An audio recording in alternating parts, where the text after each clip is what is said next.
Hello students, welcome to SKR maths academy. আমি সৈকত কান্তি রায়, তোমাদের educator এবং মেন্টর। 2024 সাল শেষ হচ্ছে এবং 2025 সাল শুরু হতে চলেছে।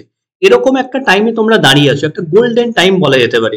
2025 সালে প্রচুর প্রচুর চাকরির ভ্যাকেন্সি আসতে চলেছে রাজ্য সরকার এবং কেন্দ্র সরকার। এই ভিডিওতে সমস্ত ডিটেলসে আলোচনা করব, একটু সঙ্গে থেকো। দেখো, 2024 সালটাও কিন্তু তোমাদের জন্য একটা ভালো বছরে গেছে চাকরি পরীক্ষার পার্সপেক্টিভ থেকে বলতে পারি। তার কারণ দেখো, সেন্ট্রালের এসএসসির প্রত্যেকটা পরীক্ষা হয়েছে, সিজিএল, সিএইচএসএল, এমটিএস, ব্যাংকের অনেকগুলো পরীক্ষা হয়েছে, তারপরে ইউপিএসসি গেছে। এছাড়াও পিএসসিরও অনেকগুলো এক্সাম হয়েছে, যেমন ক্লার্কশিপ, মিসলেনিয়াস, ফুড এসআইটাতে করাপশনের জন্য কেস হয়ে আছে। আশা করি পজিটিভ রেজাল্ট আসবে। একমাত্র ডব্লিউবিসিএসটা হয়নি, যেটা হতাশাজনক, কিন্তু ক্লার্কশিপ এবং মিসলেনিয়াসে ভালোই ভ্যাকেন্সি আছে। তো এই গেছে। এছাড়াও রেলেরও ভ্যাকেন্সি অনেকগুলো ছিল 2024-এ, যেমন এএলপি হয়েছে, টেকনিশিয়ান হয়েছে, তারপরে হচ্ছে তোমার আরপিএফ হয়েছে। ঠিক আছে, রেলেরও অনেকগুলো পরীক্ষা তোমরা দিতে পেরেছো। এবং তার সঙ্গে ফর্ম ফিল আপ কি হয়ে রয়েছে, এনটিবিসি, যেটা তোমার পরীক্ষা হবে 2025 সালে। ওকে, এবার আমরা আলোচনা করবো 2025 সালে কি কি তোমার পরীক্ষা হতে চলেছে। ওকে, এরই মধ্যে পিএসসি কিন্তু একদম একের পর এক নোটিফিকেশন বের করছে, কারণ 26-এ কিন্তু বিধানসভা ভোট আছে। সেই দিকে তাকিয়ে কিন্তু পিএসসি একের পর এক নোটিফিকেশন বের করছে। যেমন প্রথমেই যে নোটিফিকেশনটা বের করেছিল সেটা হচ্ছে ক্লার্কশিপ। এগুলো হচ্ছে সব ইন্ডিকেটিভ নোটিফিকেশন, অর্থাৎ পেপারে যে অ্যাডভার্টাইজমেন্টটা বেরোয় বা প্রথমে যে একটা শর্ট নোটিশ বেরোয় সেটা। ওকে, কবে ফর্ম ফিল আপ হবে, কবে কি, সেগুলো কিন্তু পরে ওয়েবসাইটে জানাবে। ওকে, তারপরে দেখো মিসলেনিয়াসের বের করলো। তারপরে আইডিও কিন্তু অনেক দিন পর বের করেছে। তারপরে কোঅপারেটিভ যে সার্ভিস কমিশন, সেখানেও এক্সাম বের করেছে। এছাড়াও কিন্তু ডব্লিউবিসিএস বেরোবে। তারপরে হচ্ছে তোমার ডব্লিউবিসিএস ছাড়াও জুডিশিয়াল সার্ভিসে বেরোতে পারে। তাছাড়াও হচ্ছে তোমার ওদের হচ্ছে যে আরো দুই একটা পরীক্ষা হয় পিএসসি, মোটর ভেহিকেল যে একটা, ওটা অনেকদিন হয়নি, ওটাও একটা হওয়ার চান্স আছে। ওকে, তো পিএসসির কিন্তু অনেকগুলো পরীক্ষা হবে। তার সঙ্গে সঙ্গে এসএসসি তো ক্যালেন্ডার পাবলিশ করে দিয়েছে।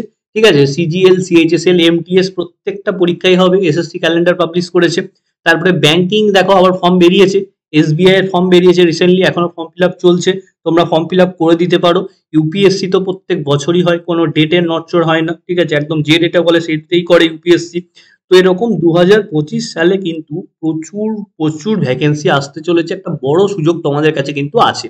এবার তোমরা বলবে যে এগুলোর ফর্ম ফিল আপ কবে হবে, এগুলো তো শর্ট নোটিস দিয়ে ছেড়ে দিচ্ছে, ফর্ম ফিল আপ হবে। তার কারণ হচ্ছে এখন ডিটেলসে ফর্ম ফিল আপ হচ্ছে না বা ওয়েবসাইটে দিচ্ছে না। তার কারণ হচ্ছে যেহেতু ওবিসি কেসটা এখনো অব্দি মেটেনি। রাজ্য সরকার এগুলো, সেন্ট্রাল গভর্নমেন্টে যেমন পরীক্ষা হয় সেরকম হবে আর কি, ওরা ডেট দিয়ে দিয়েছে। রাজ্য সরকার এগুলো ওবিসি কেসটা মিটলেই কিন্তু একের পর এক তোমার ফর্ম ফিল আপ শুরু হয়ে যাবে।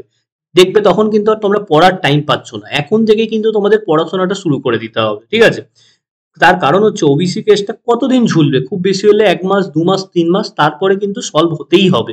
ঠিক আছে, কারণ এরকম করে একটা রাজ্যের মানে চাকরি পুরোপুরি বন্ধ হয়ে যেতে পারে না। ঠিক আছে, পিএসসিও চেষ্টা করছে এবং আশা করি রাজ্য সরকারের একটা সদার্থক ভূমিকা নেবে, যে কারণ যাই হোক আলটিমেটলি 26 সালে ভোট আছে, অন্তত দেখানোর জন্য হলেও কিছু ভ্যাকেন্সি দিতেই হবে। এবং তাছাড়া সরকারি ডিপার্টমেন্টে কাজ না হলে কারা করবে যদি সরকারি চাকরিতে লোকই না থাকে। ঠিক আছে, তো যাই হোক, এই জিনিসগুলো মাথায় রেখে আমি একটাই কথা বলবো, তোমরা কিন্তু পড়াশোনাটা চালিয়ে যাও। ঠিক আছে, হতাশা আসবে কিন্তু হতাশা কাটিয়ে এগিয়ে যেতে হবে। এরকম প্রত্যেকটা জীবনেই প্রত্যেকটা মানুষের জীবনেই কিন্তু এভাবেই কিন্তু এগিয়ে যেতে হয়।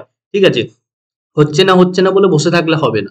আর আমি তোমাদের একটাই কথা বলি, প্রিপারেশন নেবো সেন্ট্রাল গভর্নমেন্টের পরীক্ষার জন্য, রাজ্য সরকারের ফর্ম ফিল আপ করবো, এটা হচ্ছে আসল কথা। পরীক্ষার আমরা টার্গেট থাকবে SSC CGL. SSC CGL target করলে আমরা সমস্ত এক্সাম কিন্তু কোয়ালিফাই করতে পারবো। এখনো অব্দি ডব্লিউবিসিএস এর যা সিলেবাস, তাতে কিন্তু এসএসসি সিজিএল টার্গেট করে আরামসে ডব্লিউবিসিএস ক্লিয়ার করা যায়, কারণ এমসিকিউ প্যাটার্ন আছে। পরের বার থেকে যাবে না, সেটা আলাদা ব্যাপার। ঠিক আছে, তাই আমাদের টার্গেট থাকবে এসএসসি সিজিএল।